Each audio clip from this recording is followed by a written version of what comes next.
doctor, and he is deeply invested in the lives and health of kids. And so, welcome to the show. Tell us a little bit about yourself. Thanks for having me on. And it's funny just learning that we're like right around the corner from each other as we're talking right now. I was like, oh, that's really like right there. Yeah, so That's it's nice to meet crazy. you. Yeah, you too. This big world, and we must be like, I don't know, 6 blocks from each other. I know. It's I love it. crazy.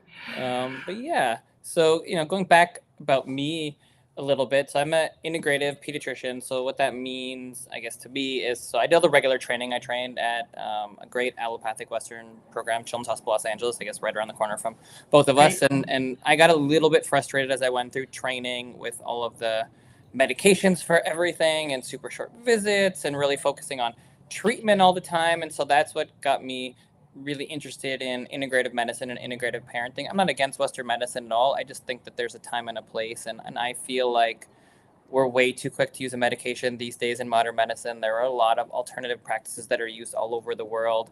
And there are so many other options out there. And so I try to bring the best of both worlds together.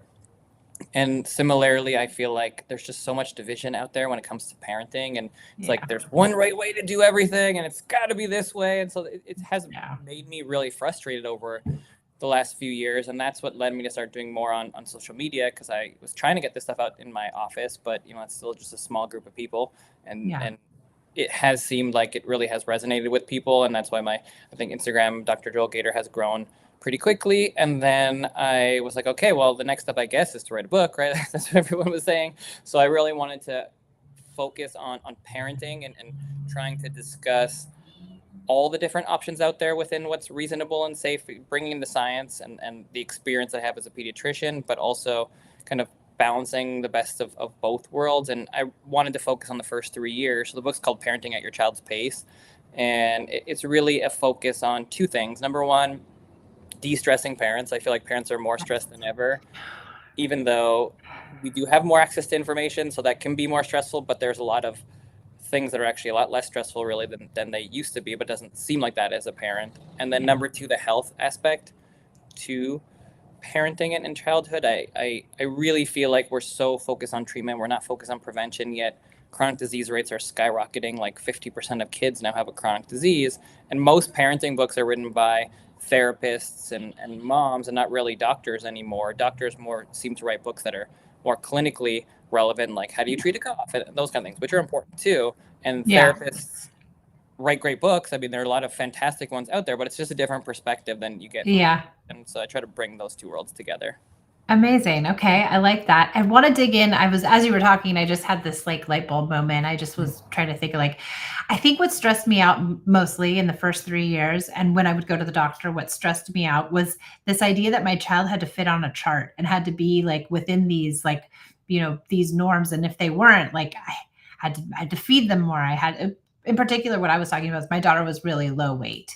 But she's just a tiny person. She's 18 now, and she weighs 89 pounds, and she's 5'1". So she's just a little person, and she always was very low on the growth rate, on the growth chart. And I always felt so scared and like I was doing something wrong and something was wrong with her, and that we had to fix it, and that, I had to give her protein shakes and all these things. And I kept thinking, but she's just who she is. She's just now I know I should have just taken a deep breath and said, she doesn't fit on the chart. It's okay.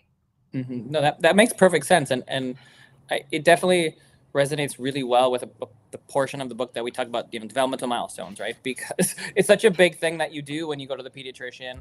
And I feel like most people don't totally understand them. And the reality is, yes, having milestones and comparing to other kids in general can be helpful to kind of put things into perspective of where you fall. But just because you're higher or lower in no way means that there's a problem. Some people are big and some people are small, and that can be perfectly normal for you. So the most help I think that a chart is for the doctor is to kind of look and compare yourself against yourself, and then see where things are. Because if you start at the 90th percentile and then all of a sudden you're at the first percentile a couple months later, that points to okay, well, what's going on?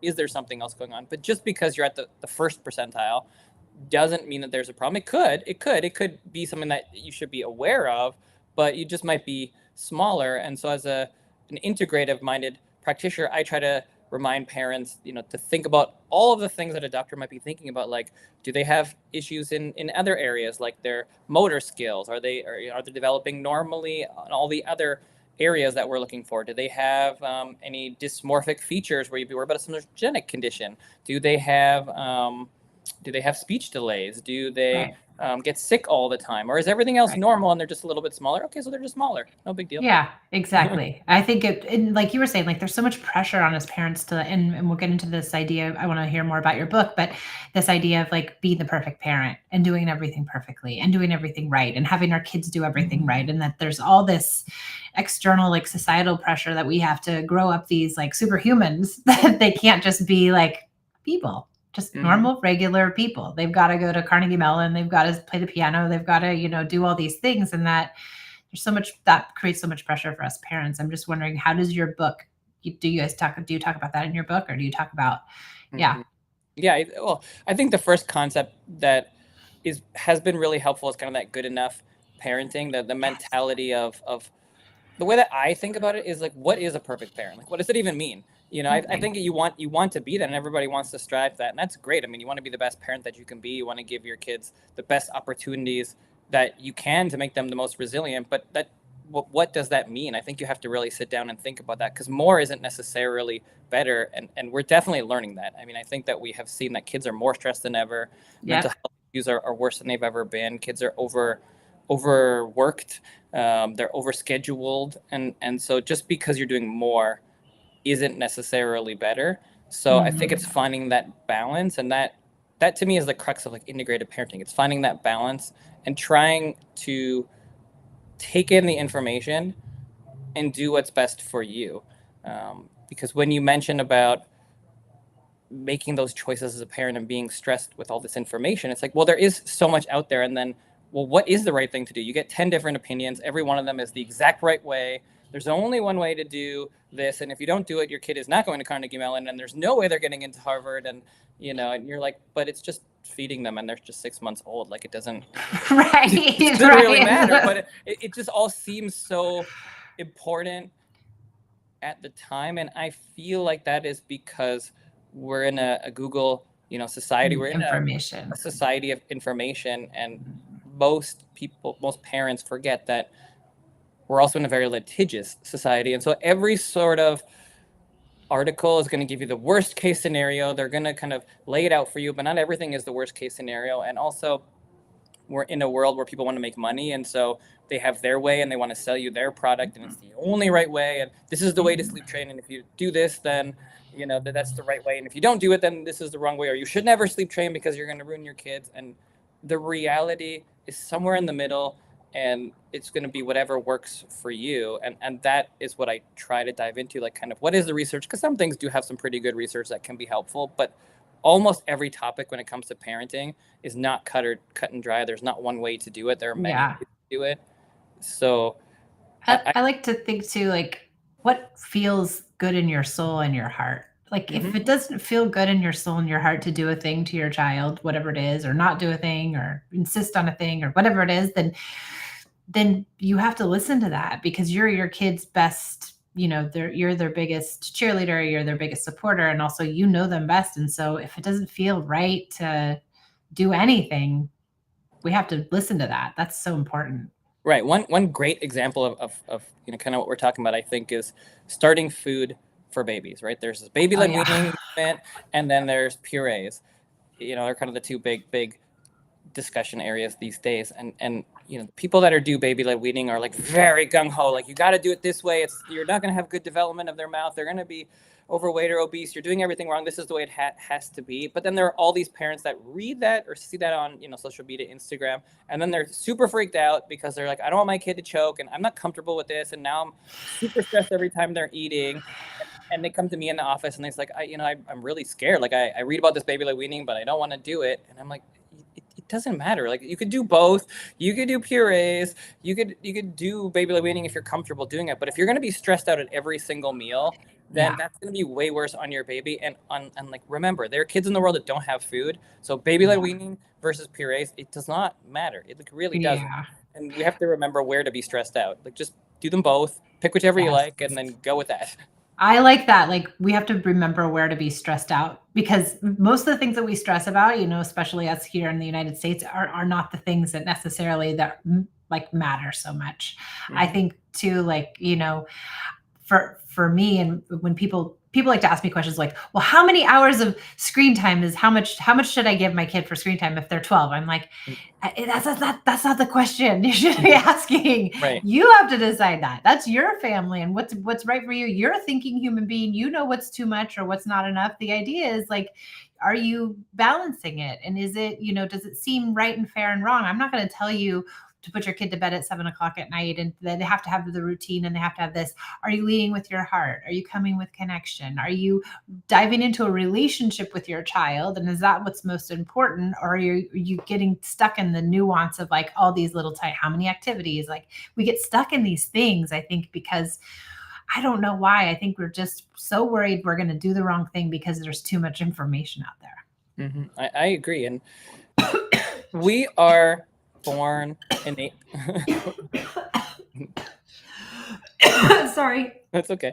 Uh, We're born innately to do this. People have been parenting for a long time, right?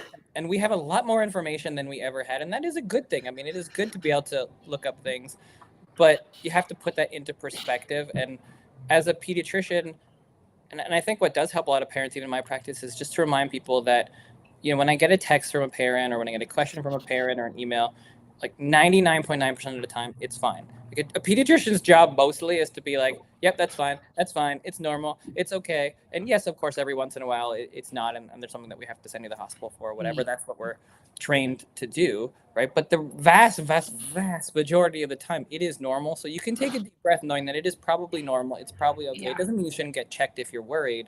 But we're worried so much and so often these days, and Yeah. parents are so overstressed about things that they wouldn't have asked a doctor about in the past. I mean, I think we had more connection, more community. Family was Yeah. closer by for a lot of people, so they could just ask, mom or grandma these questions, which they don't have anymore, and so they go to the internet about the, I don't know, Oh, yeah. gas, and Don't then do that. it spirals, right? It spirals from like my 1 month old is gassy, which every baby's gassy. That's normal. To Yeah. like, oh, maybe they have reflux disease, and maybe they have Yeah. cancer. Maybe they have this, and like, yes, these are symptoms of the bad things, but they don't usually mean the bad thing. And so, yes, if you're Yeah. worried, get it checked.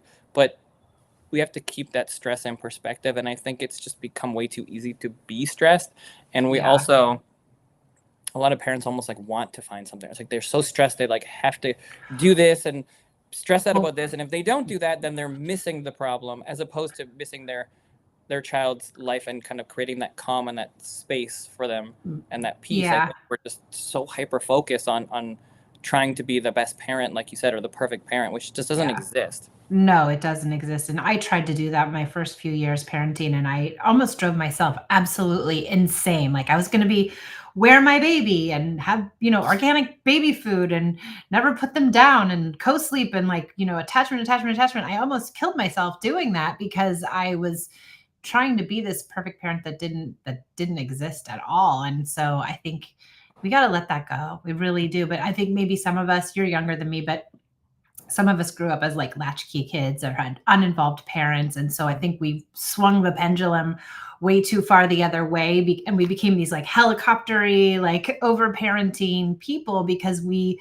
saw that as what you should have done because maybe our parents were under involved. And so I think some of us like we over parent, to be honest. Mm-hmm. Really do. No, I agree. I think it is a pendulum, and you see it with discipline, right? We many years ago was like very hardcore strict parenting, and then Mm-hmm. it did kind of swing back to more like quote unquote gentle parenting, or kind of like it's okay, you can do whatever you want, kind of parenting, and then it's somewhere in the middle. Everything is in the middle where you want to be authoritative, you want to be caring, you want to be present, you Yes. want to be a part of their life, but you don't want to be too over dominant, but you also don't want to be too permissive and just letting them No. run and do whatever, because kids do best with some boundaries, but reasonable boundaries, and Yeah. that goes back to that balance, and that's really the key to almost everything. It's the key to everything in the world, right? It's balance. Like Yeah. you can do many things, but we just seem to be moving so far in one direction, which isn't the best direction, especially for health. I mean, we're less healthy than we've ever been. Life expectancy is going down, and 50% of kids have a chronic disease or somewhere around that. Like, that's crazy. Those numbers are crazy. Yeah, and I think going back to what you said, parents were always looking. I was looking for something for Esme because she was a very strong will, big fiery kid. You know, she was just a tiny kid but super fiery. And so I was looking for something to fix her. Like I needed a diagnosis. Like she has to have ADHD or she has to, you know, have tactile defensiveness disorder. She has to have something because we got to fix her. I got to find out what it is that can fix her and I got to get her fixed.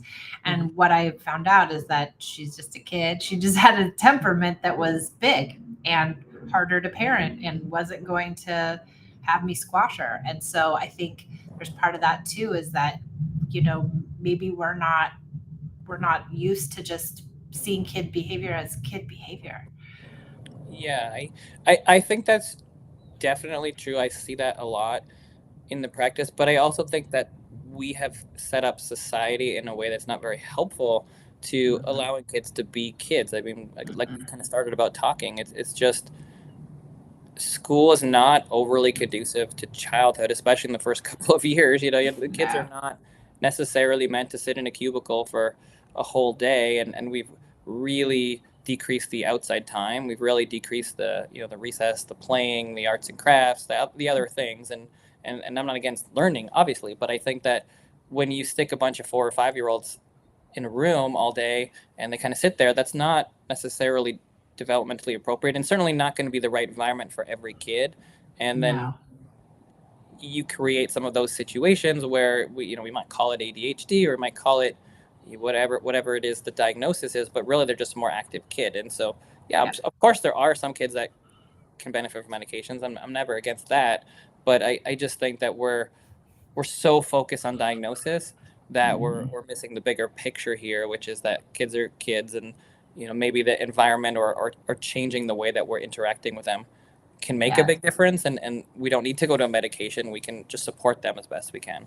Yeah, we see in my work about half the kids that I work with, so half the parents of the kids that I work with have an ADHD diagnosis, almost 50%, which is insane. Mm-hmm. But what we notice is that when we really dive into connection and really come in with, you know, empathy and understanding and having limits with empathy and understanding and parenting them a little bit differently without, you know, punishing them and rewarding them and, you know, really diving into that because that's usually what ADHD, you know, professionals will recommend is a lot of rewards, a lot of punishments. But when we get rid of those, these kids just do better. They feel better. They feel more connected. They feel more grounded. Now, sure, they're not perfect and they're still wired a certain way and they're still like maybe going to be jumping off the walls some of the time, but they actually do much better when they just feel better in their environment.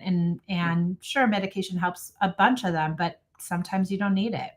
Mm-hmm. Yeah, no, I totally agree. And for me, especially if we're going to go back to the book, then the reason Yeah, why I wanted to write this was to get ahead of these things, right? Because right. we're focused on like you as a practitioner, you're focused and you see these kids when they're a little older, they're 4 or 5, 6, 10, whenever it is. But ideally, as parents and as a pediatrician and as someone who cares about kids, we want to be thinking about their life and their health early on Mhm. from day one, even before they're born. And I think that is such a key that we're forgetting about these days, is just the basics, the things that we can do to really make a difference for these kids and get ahead of these issues before they ever get that diagnosis. Because if you kind of set up their life in that way, if you have that mindset and the mentality, then maybe they're going to be in a little bit more supportive environment, and they're never going to need the medication. Maybe they will, but I think a lot of times we can be mindful of these things and eat a little healthier and get a little bit more exercise and support them nutritionally and whatever it is that we can do. And I think that will make a difference and kind of move things in a better direction than where we're going right now. Yeah.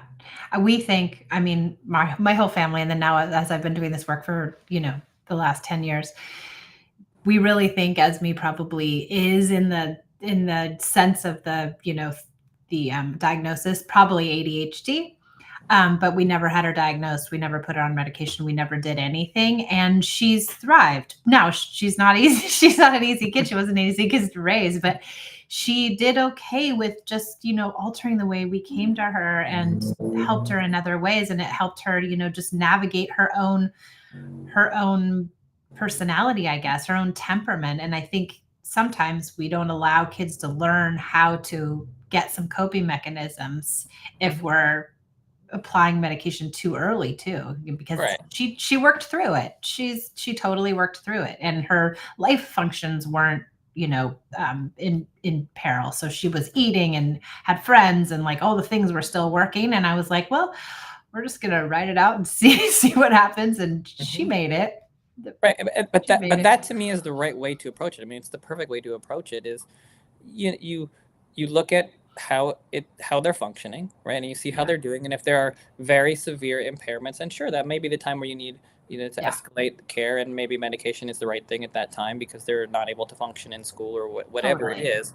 But why, for every diagnosis, whether it's ADHD, autoimmune conditions, whatever condition, why do we want to have a medication every day if we don't need to? That should be the Yeah, last resort. Sometimes is needed. That's fine. But we should be doing every other thing possible, from lifestyle modification to working with a great therapist to working on coping mechanisms to see if we can manage it without that. Or even if you do need it, then maybe you can minimize it. Maybe there are other things you can do to support it. Maybe you can come off of it faster if you are on a medication. yeah, These are kids, and if you put them on a medicine every day for years, that has side effects. And yeah, everything's about balancing pluses and minuses, and benefits, risks, and for some kids, yeah, the benefits are going to outweigh the risks, and so be it, and that's going to be what they need to function. But that's probably not true of most kids. There's so many other things that we can be doing for them first, mm, and yet we're jumping to putting kids on ADHD medications like never before, and all kind of medications like never before. I mean, most adults are on multiple medications at this point, yeah. and they have side effects that they're going to affect them in the long term. They're going to affect their kidneys. They're going to affect their liver. They're going to affect their brain. They're They're still eating. growing. Yeah, So, we need to be mindful of these things. And I just don't think we're overly mindful of these things, unfortunately, these days. It's just a yeah, quick fix. And that's not a good solution to a long term problem, because it really, let's say, for example, if you put your kid on an ADHD medication, you don't solve anything, right? You might improve their symptoms, but if there is some sort of underlying imbalance, you're not fixing that. You're not getting to the root cause of it. So you're just going to need more and more medication to kind of keep them at that same place over the next few yeah, years. And again, it's not against medicine. That's great if you need it, but that doesn't solve the problem. It just puts a band-aid on it, which can be very helpful in the short term, but you still need to work on those root causes, so that way you can hopefully help them to cope, and maybe come off that medication at some point. but I feel like we put kids on medication so that they will fit into the box, right? Right. And Exactly. and I have one client she's so lovely, and she has this great son, and he's on medication, but it's only because, we needed to get him to school. Mm-hmm. And it's like it wasn't gonna work any other way. And, Mm-hmm. it works to get him to school, but then you think like, gosh, if school would just modify, then he wouldn't need the medication. And it's like we're just trying to shove these kids into boxes they may not fit in. Yeah, and it's hard because to find a school that's going to fit your kids box, that might not be the easiest thing to do. I mean, they might not No. exist, or even if it does, it might be outside of where you live, or maybe not within your financial means if it's kind of a Totally. school. So it's not easy for most people to do that, especially given the staggering numbers, or just it doesn't exist even close. But that's something we have to be mindful of as parents, because if you want something different for your kid, then you have to figure out what you can do for them, because the medical system in general is not going to do it, right? They're not going to be super focused on you and your family. There isn't the time to go through your No. lifestyle to make those changes. So you have to become the champion for them, and you have to figure out what the best option is for them. And yeah, again, it's not against medication. I think it's like super important to say, like, It for is. some kids, I Yeah. put kids on medications too. That's fine. Yeah. But the goal of putting them on medication is to help them to function, not to give them a medicine for the rest of their life. It's like, okay, let's get you in, and then maybe we can work on coping strategies, so that way you don't really need your medicine anymore. That to me is where the goal should be. But it seems like it's like, well, you don't fit in the box, just like you said, so we're going to give you this medicine to put you in the box. Yeah. But then, Sweet well, kids. what's the rest? What's the rest look like? Yeah. These sweet, sweet, sweet kids. And they're all so sweet. And yeah, it's sad to see some of it, but we do our best to help these little people. Where can people find you, Dr. Wersh? So the best place to find me would be on Instagram at Dr. Joel Gator, or you can find the book, wherever books are sold, Amazon, Barnes and Noble, or you can go to the same title as the website, so parentingatyourchildspace.com. You can get it there, and if you do grab the book through the website, then you can email me. The email's on there, and I'll send you guys, anyone who's listening, first chapter, the introduction chapter, a bonus chapter, and a bunch of discounts. Oh, yay. My community, they can get access for free, which a lot of parents naturally minded chit-chatting and asking questions. So all that's included if you email me after getting the book. Amazing. Wow, that's a great bonus. I hope people take advantage of that. And it's Dr. Joel Gator, Joel Gator, not yeah. Warsh. Yeah. Not Warsh. Yeah. So Warsh is my last name, but Gator, my last name is Intelligator. So people thought it was funny and started calling me Dr. Gator, and it kind of stuck. Oh, that's so cute. Okay, good. And you have a practice here in Studio City?